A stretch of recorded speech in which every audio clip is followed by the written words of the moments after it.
Okay. Just an overview of the week ahead for all of you.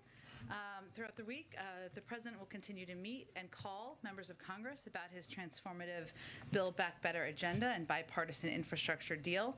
On Monday, he will travel to New Jersey, where he will visit a school and one of the busiest railroad bridges in the country to continue rallying support for both his bipartisan infrastructure deal and Build Back Better agenda. Back in Washington, President Biden will meet with His All Holiness Ecumenical Patriarch Bartholomew and welcome the official delegation of the Orthodox Christian Church of the United States. I was about to lose my Greek American card there for a second, but I think I sailed through. On Tuesday, the President will campaign with former Governor Terry McAuliffe in Arlington, Virginia.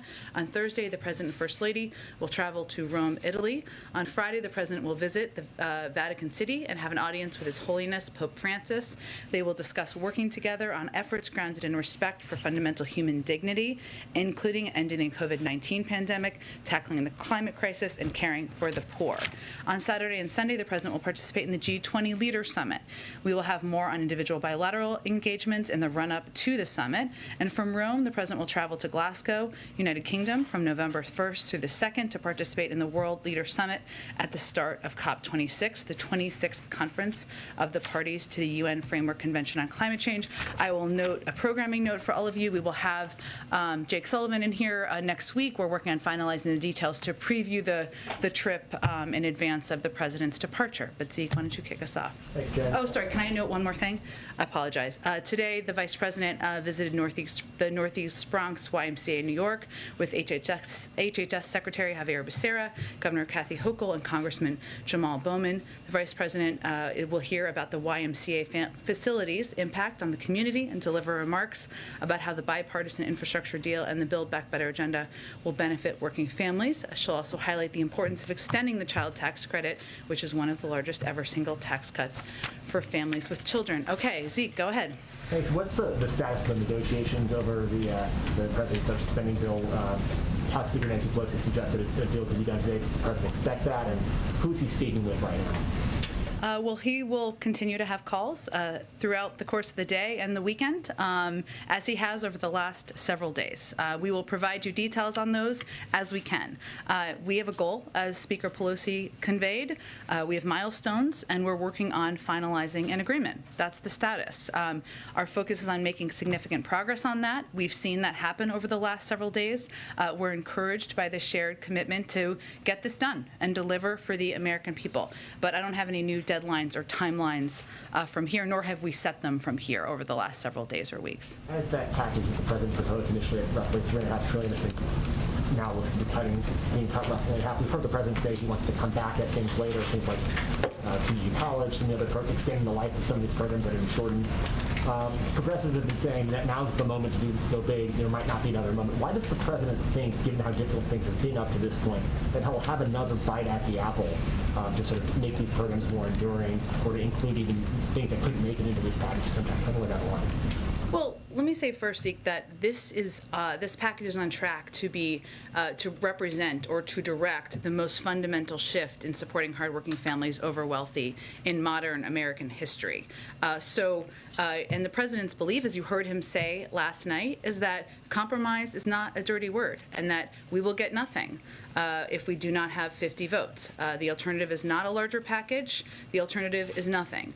So his objective is to continue to press forward, to bring the parties together to get a historic package done. And I will note that there's a lot of history for this, and he talked about this a little bit last night, but there's history in putting in place a framework that puts in place positive fundamental change. Look at Social Security. Look at the Affordable Care Act. These are all historic programs that have then been built on domestically. And whatever the top line number is, which we're still obviously working through and negotiating, this is on track to change millions of middle-class families who have been falling behind. Let me give you just a couple of examples. And he talked about this last night, but where the package stands as of now. The largest investment in child care and early education, child childhood education in history, with the first national universal preschool program ever in history, the largest investment in climate and clean energy in history, around 6 times the size of the climate and clean energy investment in the Recovery Act, the second largest climate bill in history, the first national paid family and medical leave program ever,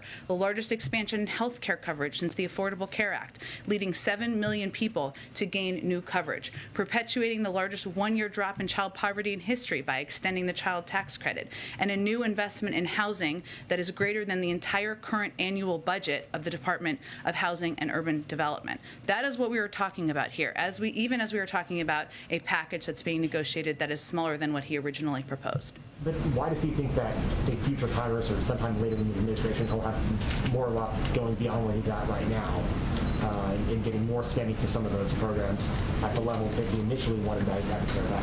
Well, 2 reasons, Zeke. One is what I referenced related to the Social Security program in history, or the Affordable Care Act, where these are programs that put in place the fundamental mechanisms in society to deliver on change and relief to people for decades to come. And what we're talking about here is instituting some programs that have never existed before. Universal pre-K. We're talking about paid family and medical leave. We're building on, as an example, the Affordable Care Act by continuing to expand health care coverage, which is another example of building. So the president's belief is these changes are long overdue. These changes are changes the American people have been asking for, have been demanding, want to see government act on to make their lives better, and that these packages will be the basis for building on in the future, during his administration as well. Go ahead.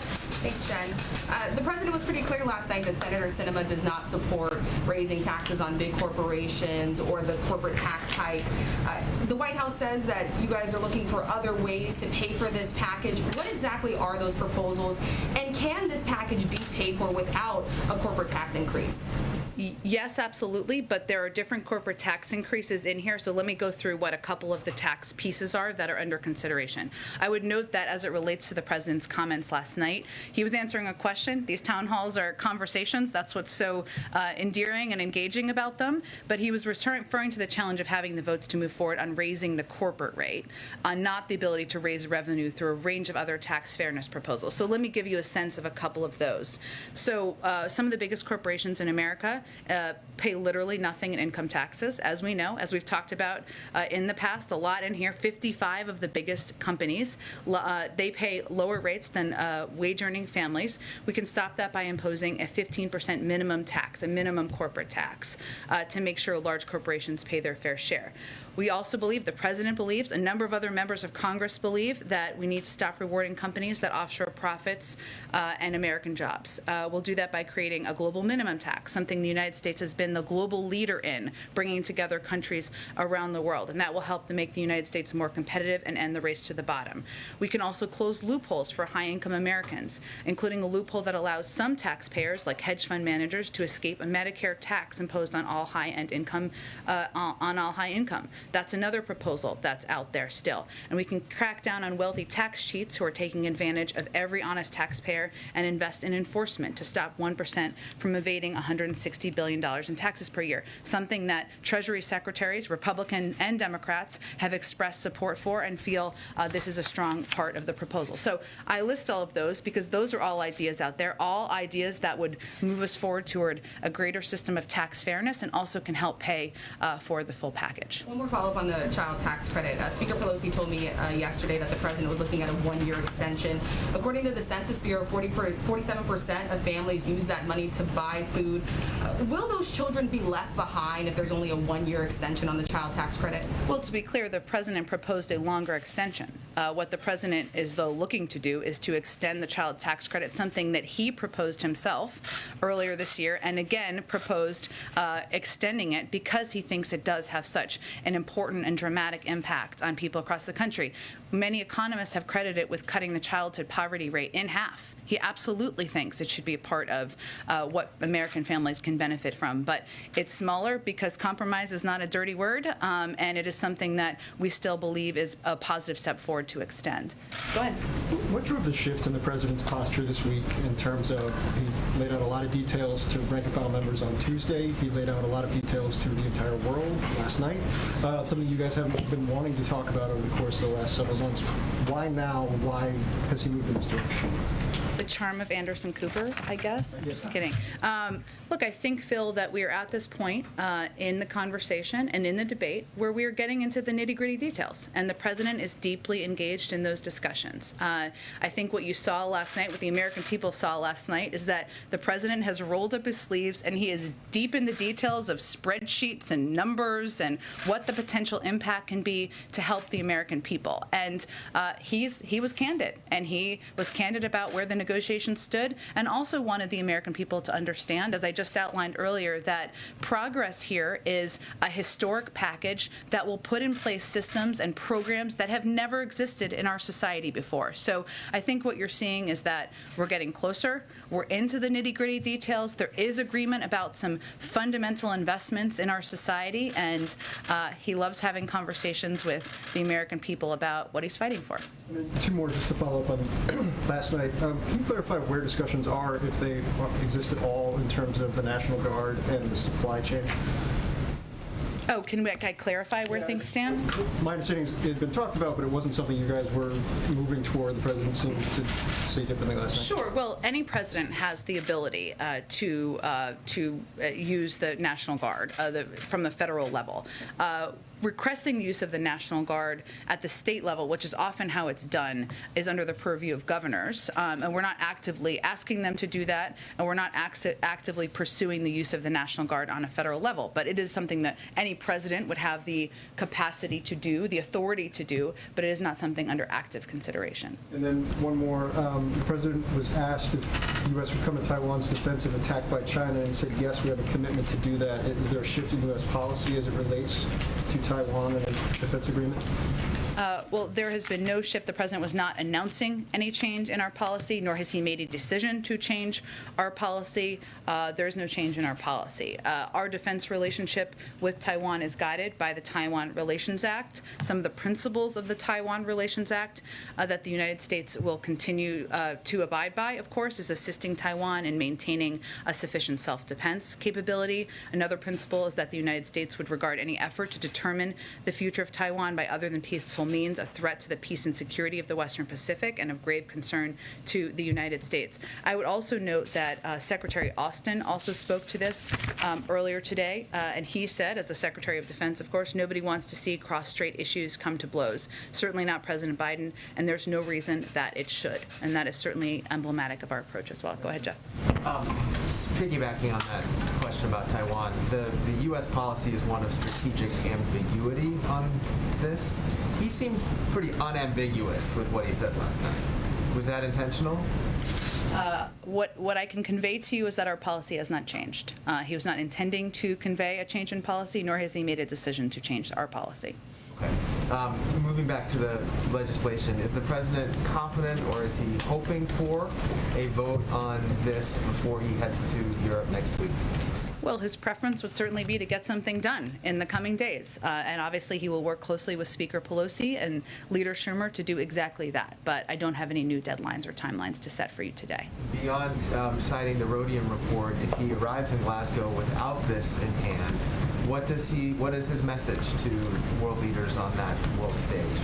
His message is that he is a president who will bring the climate crisis back to the top of the priority list for the United States. And he has already taken steps to do exactly that, not just by rejoining the Paris Climate Agreement, but by taking steps working with the leaders of the auto industry to move towards electric vehicles and electric vehicle future to reduce greenhouse gas emissions here in the United States, and that he has proposed the largest investment in addressing the climate crisis in American history. And that is something we are on track to deliver on, even with a smaller package. And just lastly, does the president or the White House have a reaction to the Alec Baldwin shooting incident in New Mexico?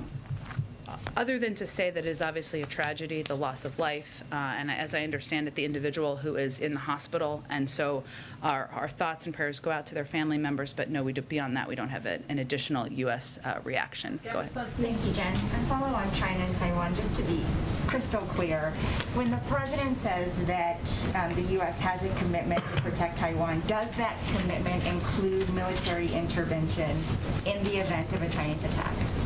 Again, as I said earlier, he wasn't announcing a change in policy, nor have we changed our policy, which I think is the most important point here. And we are guided by the Taiwan Relations Act, and I just outlined what some of those principles are, which is ensuring that we continue to assist Taiwan in maintaining a sufficient self-defense capability, and that is something we remain committed to doing. So can you just remind us that policy is no, there would not be military intervention, right? Our policy is to be guided by the Taiwan Relations Act, which is the specifics of that are that we are going to continue assisting Taiwan in maintaining a sufficient self-defense capability. Another principle is that we regard any effort to determine the future of Taiwan by other than peaceful means as a threat to the peace and security of the Western Pacific. But as I noted earlier, our Secretary of Defense conveyed clearly what our policy and our view is, which is that no one wants to see cross-strait issues come to blows. That is what we want to avoid, and that's what the American people should understand as our focus. That's the view of the President, that's the view of the Secretary of Defense, and there's no reason anyone should think otherwise. And then a follow-up on all those tax options that you might have if the corporate tax is not raised, and if there is no hike in taxes on the wealthy. Will all of those still guarantee that this package will not be deficit spending? Yes. Okay. And none of that has been concluded. I think I gave all those additional components of tax options that are out there that, and Senator Sinema can obviously speak for herself, as I always convey from here, but she has been supportive of a number of these options, as have others, and those are all options that can help ensure we're moving toward a more fair tax system, but also pay for these investments. Thanks. And just one more on the filibuster. What are some ways that the filibuster can be fundamentally altered without ending it altogether? Look, I think the President will have more to say about this in the coming weeks, but I think what you heard him say last night is that we're at an inflection point on a range of issues, including, and this is often why it comes up, voting rights. And he talked about this a little bit yesterday when he was at the 10th anniversary of the MLK Memorial. We know the right to vote and the rule of law are under unrelenting assault from Republican governors, attorneys general, secretaries of state, state legislators, and legislators. And time again, when offered the choice, 3 times over the last several months, when a hand has been extended by Democrats to work together to protect the fundamental right, Republicans have not only recoiled, they have blocked the ability to make any semblance of progress. So what the President's referring to is the fact that that is unacceptable.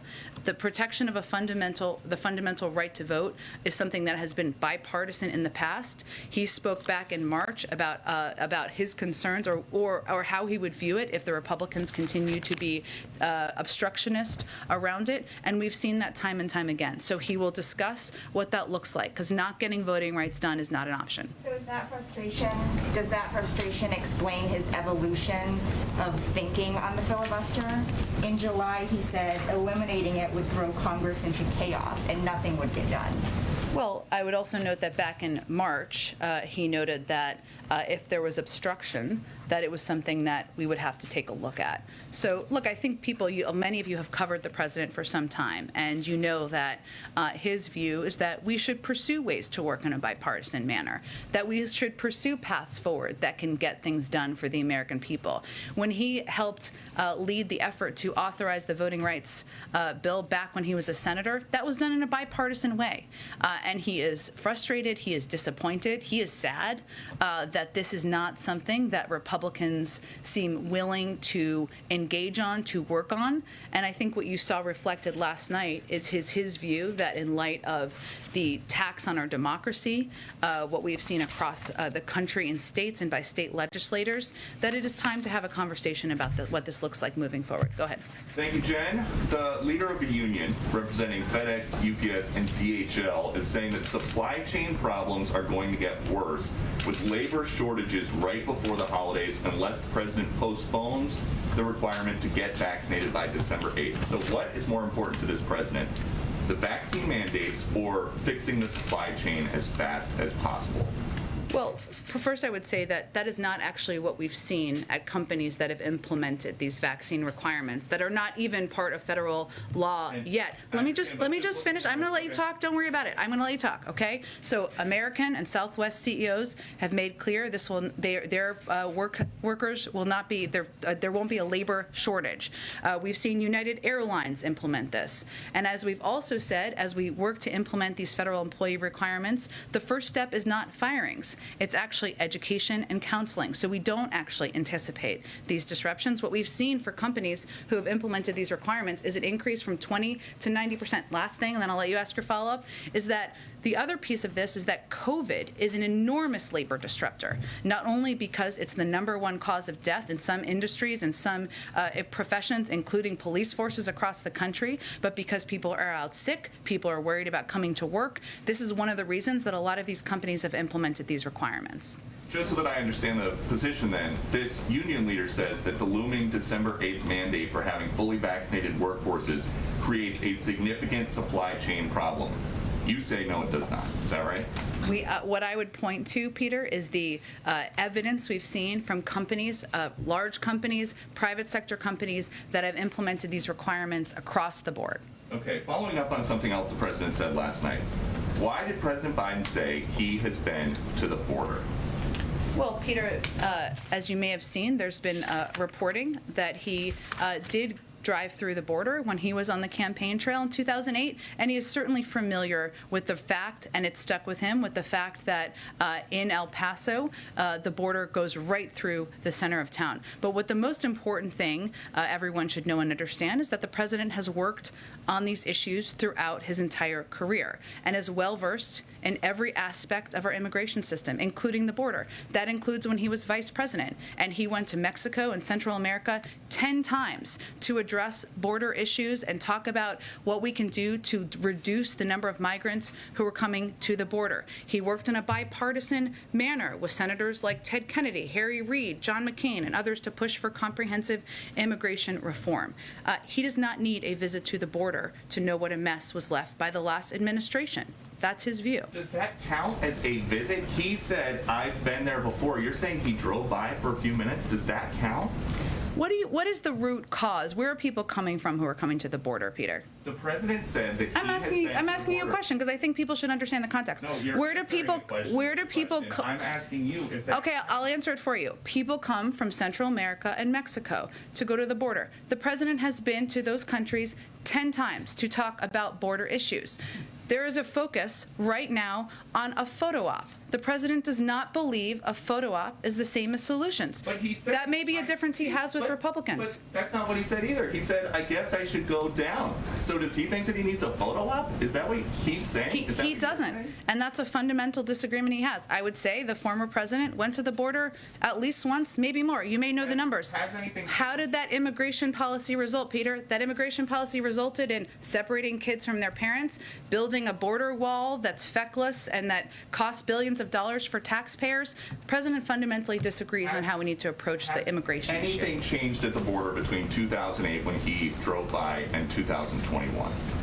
Aside from the fact that migrants are still coming to the border through the course of Democratic and Republican presidents, and the need to reform the immigration system is even farther long overdue, no. But we need to work with Democrats and Republicans to get that done. I think we're going to have to keep chugging along here. Go ahead. Let me ask you, if I can, about gas prices. The president was asked about that. A lot of Americans have been concerned about the cost to go to the pump these days. He said, I don't see anything that's going to happen in the meantime that's going to significantly reduce gas prices. He said, I don't have a near-term answer. For Americans who are looking for an answer, what is the answer?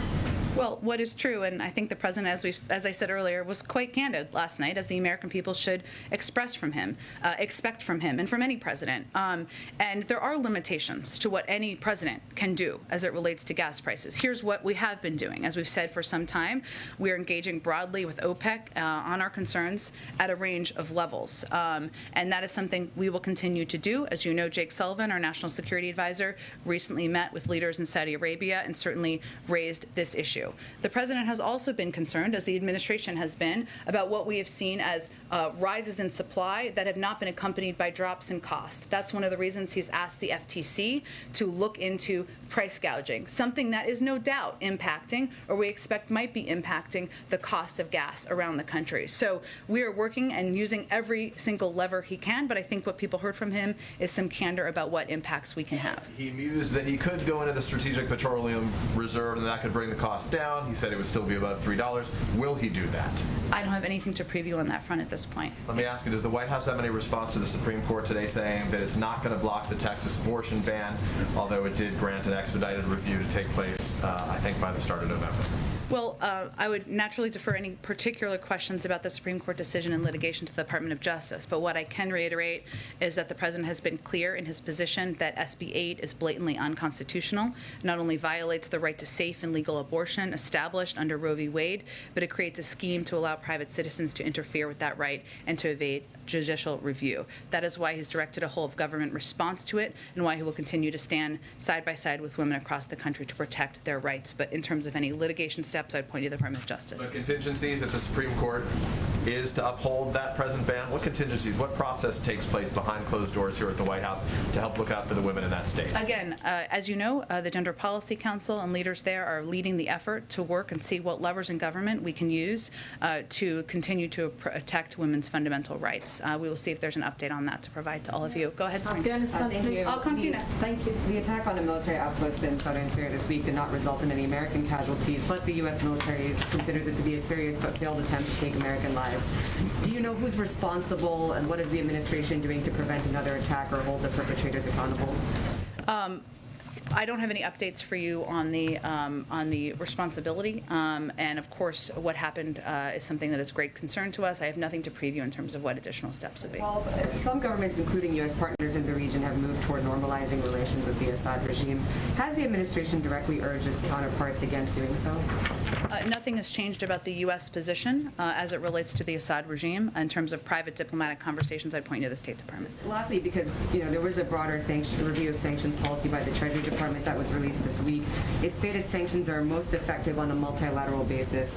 So if other countries, including U.S. partners, are resuming diplomatic and commercial ties with Syria, does it not undermine U.S. sanctions, and what does the administration plan to do about it? Say that last part one more time. Does it not undermine U.S. sanctions if other partners are resuming diplomatic and commercial ties with the Assad regime? Is there anything the administration plans to do about that? I don't have anything to preview for you at this point in time. I, again, would point you to the State Department. Our view of the Assad regime has not changed. I would note on the attack, which you asked me about, let me give you all a little bit more context on that. U.S. Central Command confirmed last night and put out a statement, or maybe it was earlier, sorry, that the Al-Tanf garrison area was subjected to a deliberate and coordinated attack. Initial reports indicate both unmanned aerial systems and rockets were used in the attack. All U.S. personnel have been accounted for. We're not aware of any injuries to U.S. personnel at this time. Of course, we always reserve the right to respond. As I noted, we have nothing to preview on that front, and we're still investigating. Go ahead. Regarding kids and vaccines, a new poll is talking about 2/3 of parents with kids between 5 and 11, they're having a wait-and-see attitude, or they're resisting it altogether. And so what is the White House doing to combat that vaccine hesitancy amongst parents? Well, first I would note that we have experienced this before, because if you look back to December, only about 30% or just over that of people who are eligible for vaccines said they would want to take a vaccine. And now we're at nearly 80% of eligible adults or people who are of the eligible age who have now received their first dose. We have launched, and we announced the launch last week, or our intention to launch, a major campaign to communicate with parents, to communicate with families about the safety and the efficacy of these vaccines should they get approval. We will also be prepared to have the doses needed to ensure that parents can get vaccines to their kids. But what we're really focusing on is working with pediatricians. We know that the pediatricians are one of the most trusted sources of information for any parent. I can confirm that myself. And so we're really encouraging parents to talk to their pediatricians, of course, to wait for approval before they proceed, but to have those conversations, and that will be what our strategy is guided around. Thank you. Sure. Go ahead. Thank you, Jen. Two questions. One is about the Moscow conference. The United States was not able to participate. What was the reason? Number two, NATO conference, any result? And number three, so many Afghan people, especially women, they are under departure of the Taliban, and they have high expectation from the United States. And I don't know, you guys still committed to help Afghan people, or United States totally forget Afghan people? Absolutely not. On the last piece, we remain absolutely committed to helping the Afghan people. We remain the largest provider of humanitarian assistance of any country in the world, and we're committed to ensuring there is the ability for people who want to leave to depart, ensuring there are flights that can depart to do that, or people can cross over land, and continue to work with reliable international organizations like the World Food Program to provide that assistance. In terms of the NATO conference, I know our Secretary of Defense spoke to that. I'd point you to his comments in his press conference on the ground. And on your first question, I know my colleague at the State Department, Ned Price, said that the United States supported the talks. We were unable to attend for logistical reasons. We believe the Troika Plus, which is what this forum or format is, has been an effective and constructive forum. We look forward to engaging that forum going forward, but we weren't in a position to be a part of it this week, but we will in the future. Go ahead. Thank you. I wanted to clarify, you've been, earlier at the start of this, you talked about how universal pre-K, family leave, are those things that will definitely be in the bill? Because you're saying no matter what happens, it looks like we'll have at least this much. So I was just wondering, can you clarify, are those things definitely going to be in there? Are those red lines for the president? I'm not here to set new red lines. What we know is that this is going to be the most historic investment in child care and care in the care economy ever in history, and that there will be programs put in place that have not existed in the past. Hopefully, we will know more soon what the final package looks like, but I just wanted to outline some of the key components that there's continued discussion about. I noticed you didn't mention Medicare expansion in that. Is that intentional? Why not? It was not intentional. I was trying to give a couple of examples because sometimes we miss the historic comparison here on what we're talking about and what kind of a dramatic impact this package will have on families across the country and what it's tracking to be. There are still final pieces that need to be concluded, and I can't give you a final fact sheet quite yet, but that's what I wanted to lay out for all of you. Another quick question. Does the White House have any thoughts on the Supreme Court? Yes, they're taking up the Texas abortion law, but they're not going to rule on the constitutionality of it. Does the White House have any thoughts on that? I would, beyond what I said to Peter, I don't have anything additional from here. I'd point you to the Department of Justice. Go ahead. Thank you, Jen. Just to follow up on the Medicare expansion, do you have any updates? President Biden addressed some of these discussions last night, and whether this will be an actual expansion or vouchers for things such as dental work. Is there any update in those discussions? Not yet. He talked a little bit, for those of you who didn't watch the town hall last night from 8 to 9:30, he talked a little bit about how he wants to, his objective of working to bring down the cost. So I think you're referring, just to translate for everybody to bring them up, he talked a little bit about the possibility of vouchers for dental, something that's in discussion, but there's no new information I can provide to all of you. He also talked about the hearing aids and bringing down the cost of hearing aids and bringing that cost down and addressing it for seniors is a huge priority to him. He also mentioned last night how when you look at seniors and what they're struggling with, including dementia, that hearing and the ability to hear is an important priority. Still in discussion, clearly a priority to a number of key leaders in the Senate, but there's not a final conclusion before I came out here today. Along those lines, Nancy Pelosi, who I believe had breakfast here this morning. She did. She was here. I'm not sure what they ate, but they met, so yes. She indicated that a climate deal was close and suggested it could be done. Has the White House and congressional Democrats identified any substitute for the Clean Energy Performance Program that looks to be removed at Joe Manchin's request? And if so, what is it? Well, the president talked a little bit last night about the fact that, and I would say it's still on track to be, because there are so many climate components in these two packages that the president has proposed, including climate tax credits and tax cuts, which have been a part of his proposal, has broad support in the Senate. There are also key components, since you gave me the opportunity, that have been in the infrastructure plan that often we don't talk enough about, including moving toward electric vehicles, 500,000 charging stations across the country, which would be a huge impact, have a big impact in moving toward an industry that would reduce greenhouse gas emissions. Replacing lead pipes and water. I think many of you may have seen today that the state of Michigan issued a state of emergency because of lead in pipes. This is an area and a place that has a climate impact, that has a humane impact. These are all components that are under discussion, and obviously the infrastructure pieces have passed, but continue to be a part of what the president's proposed. But addressing the climate, making this the largest climate bill in history, we'll continue to be on track toward that. Just lastly, the president last night said he would entertain the notion of doing away with the filibuster to pass voting rights, and then he added, and maybe more. What's the maybe more?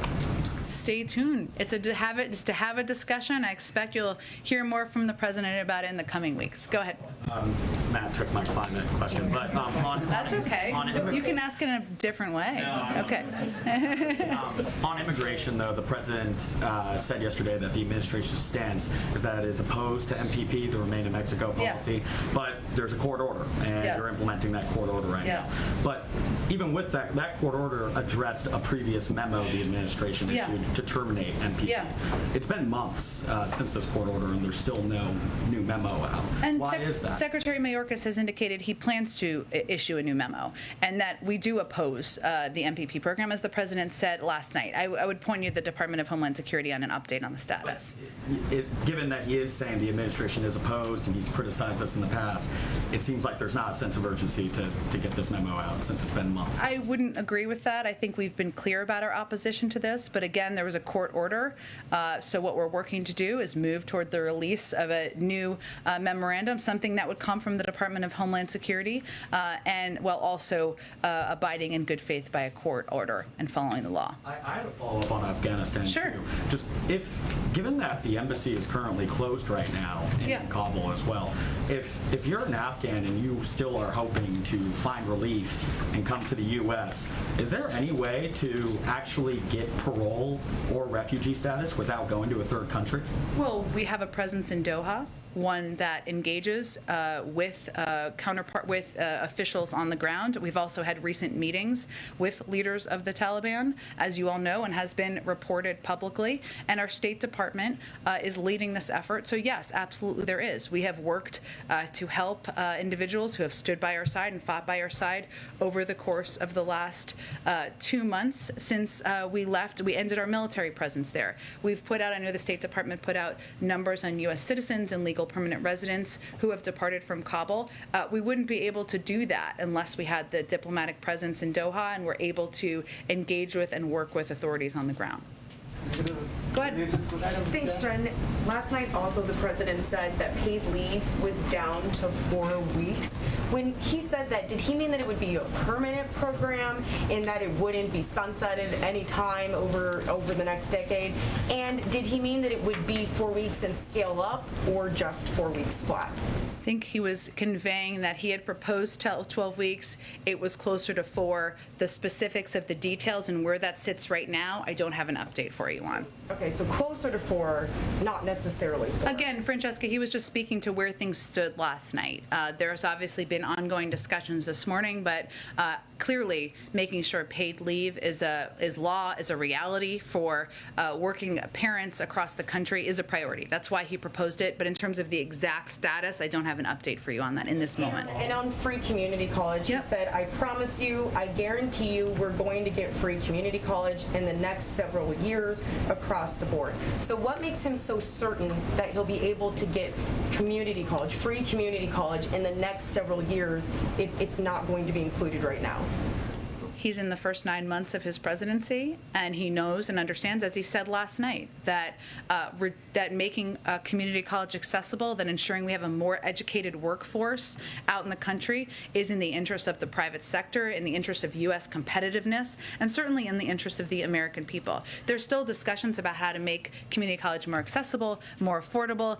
These pieces are still being negotiated. I think what you heard from him, or what the American people heard from him last night, is not just his marital obligation, but is his commitment to getting this done because he thinks it's in the interest of the United States and our workforce here.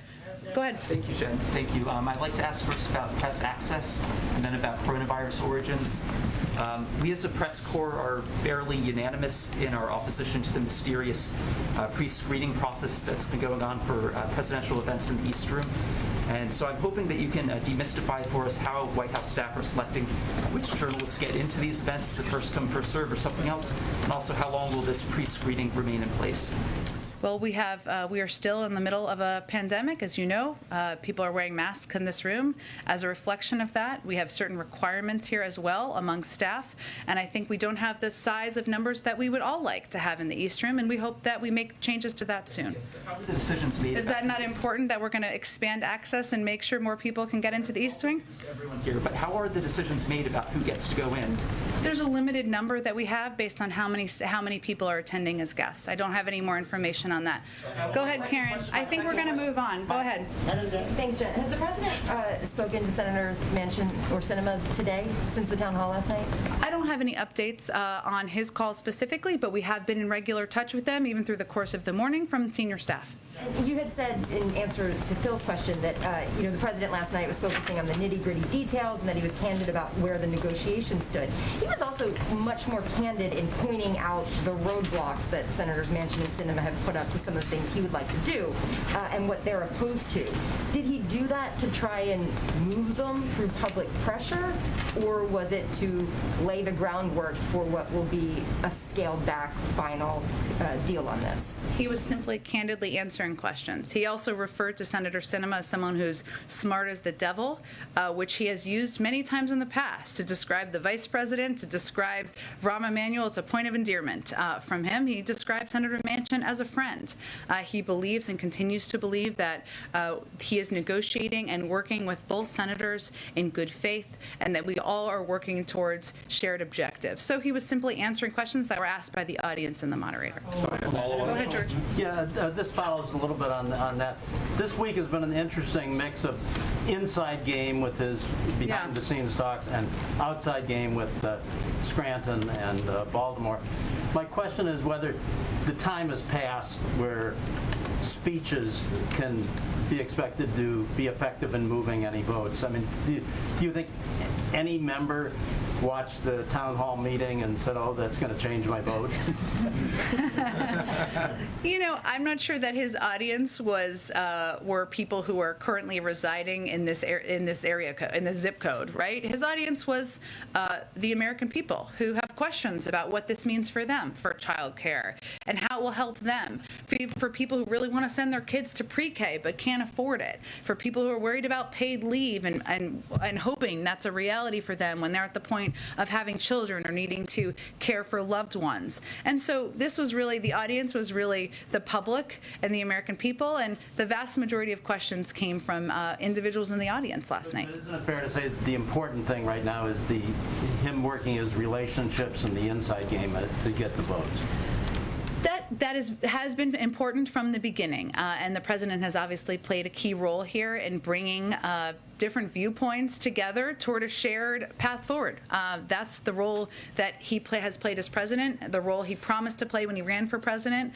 Again, running on the fact that compromise is not a dirty word, and he believes he can bring people together from differing viewpoints. He also believes, and a lot of members will tell you, or others this too, that part of his role is talking to the American public about the benefits of these packages and explaining to them beyond sometimes the noise, an important conversation about the mechanisms of who's for it and against it and the size and the numbers, about how this is going to help them. So last night was an opportunity to do that. Go ahead. Thank you, Jen. My first question is on the President's climate agenda. So yesterday, Corinne seems to suggest that should CEPP fail to be included in the reconciliation bill, executive action is an option. Do I have that correctly? Do I understand that correctly, first of all? And then second, should his climate agenda fail in Congress, whether CEPP or other components, can we expect executive action, some sort of executive order before the President's trip to Europe so that he may have a stronger message on the global stage on climate?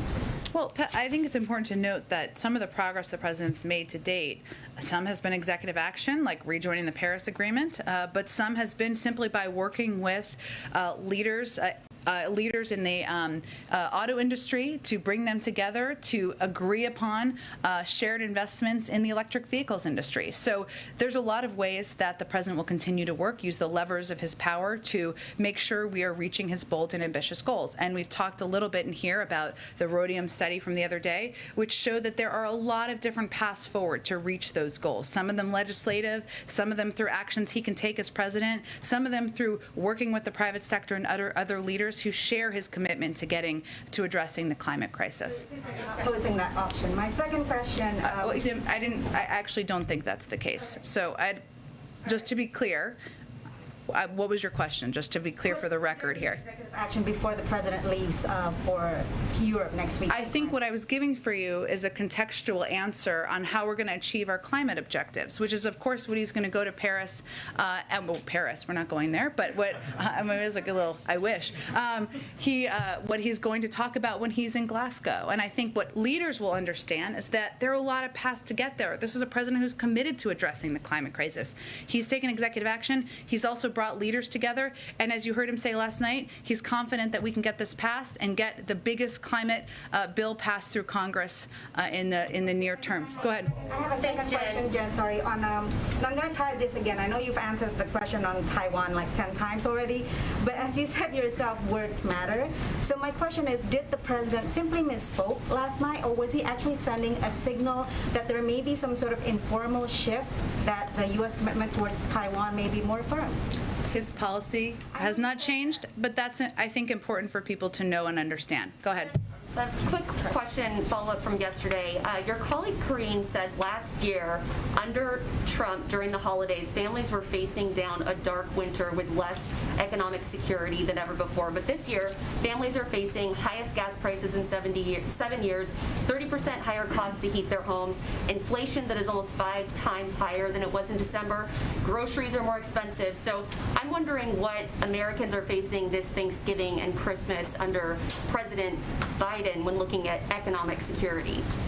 Well, I would say we have cut in half the unemployment rate, created 5 million jobs, ensured that 180 million Americans have been vaccinated since last year. So, yes, are there still, as the economy is turning back on, are there still fundamental issues we're working through? Absolutely. That's why the president's pushing to get his agenda done. But I think there's no question that a year ago, when we were locked in our homes, when only 1% of people were vaccinated, when 10% of people in this country were unemployed, that was an incredibly dark time and dark period in our country. Go ahead. Thanks a lot, Jen. I want to ask you about public opinion polls, which I'm sure you recognize. The president's public opinion polls have declined sharply over the last few months. And I want to get a sense from you, in speaking to your White House colleagues, why you think that is. I know you've mentioned COVID before, but is it also because of the chaotic withdrawal from Afghanistan? Is it the stalled agenda for President Biden? What do you suppose is the reason that we've seen a slide in the president's approval ratings? Well, a lot of people in this room work for organizations that have done polls, and there's a lot of underlying data in them, and sometimes it differs. So I would just go back to what our view is that we're still going through a hard time in this country, and people are tired of fighting a pandemic. They're tired of the impact on their lives. Some of them are sick and tired of people who won't get vaccinated, who they feel are impacting their ability to live life in a normal way. Some people are still fearful for loved ones, and we all thought that it would be over at this point in time. Obviously, the Delta variant and other factors have led to this to be extended. So there's no question that the fatigue with COVID is impacting people around the country. The president understands that. He's empathetic to that, and he knows that the best thing he can do is help get COVID under control, continue to work to address some fundamental issues in our economy, put people back to work, and that's what he's focused on every day. Turn things around, Jen. What's the way? Is it just getting victories? Is it passing the bipartisan infrastructure bill? What's the way that you think President Biden can turn around these sliding approval ratings? He can keep his head focused on doing the job as president, leading the American people, putting in place fundamental changes that will make people's lives better. Go ahead, Shelby. Thanks. The DHS secretary said, I think it's just about a month ago now, that the investigation into the horseback Border Patrol agents was being completed in days, not weeks. Has the White House received any update on this investigation? Was there any conclusion on whether these Border Patrol agents were whipping migrants? It's really under the Homeland Security Department. I can check with them and see what the status is. I know what he said at the time, and I will see if there's any particular update on that. Is the White House in active communication with the DHS on this? Like, do we know why? Yes, but they're overseeing the investigation, so I would point to them on any update on the status. Go ahead. Okay, one more. Go ahead. Thanks, Jen. Seeing what we're witnessing happen in Haiti right now, with the threat of the 17 missionaries starting to be killed, is there any conversation within the administration to stop deportations that are happening, or using the administration's power to grant humanitarian parole? What's being done, or even adding U.S. military presence on the ground? So what I think it's important to note here is obviously we are working around the clock to bring these people home. They're U.S. citizens, and there has been targeting over the course of the last few years of U.S. citizens in Haiti and other countries too. It's not the only country, but since we're talking about Haiti, and for kidnapping for ransom. That is one of the reasons that the State Department issued the warning they did in August about the risk of kidnapping for ransom. So this is a little bit of a different category of individuals in the country and what they're being targeted for. That's why we issued that warning. At the same time, we are continuing to provide humanitarian assistance, to work with officials on the ground, to work through our embassy, to certainly address the underlying conditions as people in the country attempt to move forward or try to recover from a combination of the earthquake and the assassination of the leader. Thanks so much. Again, I think it's important to note that these individuals were U.S. citizens who were targeted. So we're working to bring them home. Obviously, Department of Homeland Security and State does evaluate any conditions before they send people back to any country, as they've done here, and there has been no change. Thank you, everyone. Thank you, Jen. You too. Thank you.